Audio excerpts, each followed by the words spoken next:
मी प्राध्यापक डॉक्टर विजय किसनराव बानकर, मुळगाव खडकवासला, वय वर्ष 61.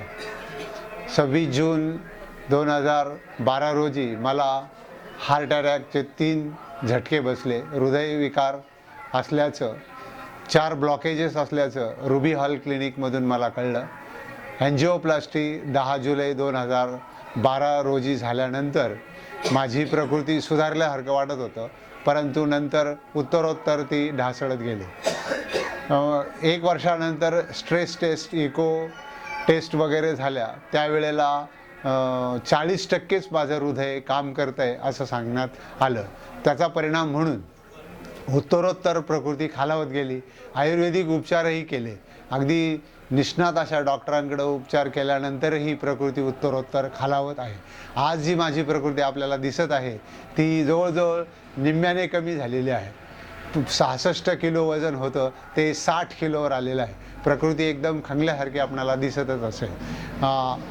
सद्गुरूंना भेटल्यानंतर त्यांनी सांगितलं की बानकर काय करून घेतलं तुम्ही स्वतःचं हे, अशा प्रकारे. नंतर इथे सप्ताहामध्ये मी आलो आणि सद्गुरूंनी सांगितल्याप्रमाणे ध्यानधारणा केली.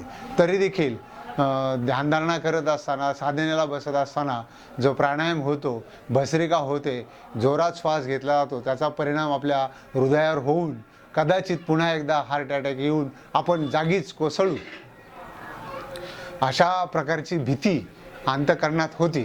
परिणामी उत्तरोत्तर मला नामस्मरण करणं शक्य देखील होत नव्हतं. पूर्वी 1-1, 1.5 तास, 2 तास, कधी 3-3 तास ध्यानस्थ बसणारा मी आता अर्धा तास देखील मी बसू शकत नव्हतो. परंतु सद्गुरूंच्या आश्वासक शब्दांमुळे काही घाबरू नका, काही होणार नाही, होऊ द्या, काय क्रिया व्हायच्या असतील होऊ द्या, जोरात प्राणायाम व्हायचा असेल तर होऊ द्या म्हणून सांगितलं. आणि मी ध्यान मंदिरात बसल्यानंतर जवळजवळ माझी बैठक पहिल्याच दिवशी 4 तास गेली. दुसऱ्या दिवशी मी 3 तास बसलो. दिवसभर आश्रमामध्ये काम करत असताना दमल्यासारखं वाटायचं, पण नंतर सगळं दमणं, थकणं, थकवा दूर झाला आणि माझा उत्तरोत्तर आनंद वाढत गेला. काल रात्री देखील मी 3 तास बसलो. आता देखील सकाळी मी 1 तासापेक्षा जास्त वेळ बसलो. प्रकृती सुधारत चाललेली आहे, अशा प्रकारचा मला अनुभव आला.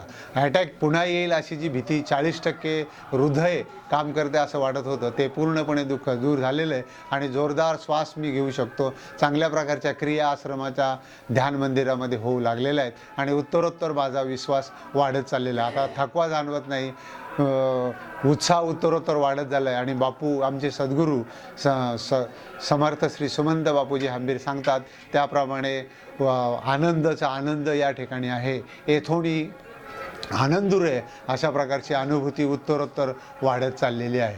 सद्गुरूंचीच कृपा ही म्हणावी लागेल. नामाचा प्रभाव ते सांगतात त्याप्रमाणे आहे. अंतःकरणातली भीती पूर्णपणे दूर गेलेली आहे आणि मी पूर्वीच्याच जोमाने नामस्मरण करू लागलेलो आहे. आता अटॅक येईल असं मला अजिबात वाटेन असं झालेलं आहे. भीती पूर्णपणे दूर झालेली आहे. सद्गुरू कृपेमुळे मी निर्भय झालेलो आहे. सद्गुरूंची कृपा एवढाच त्याचा अर्थ होतो, दुसरं काहीही नाही. धन्यवाद.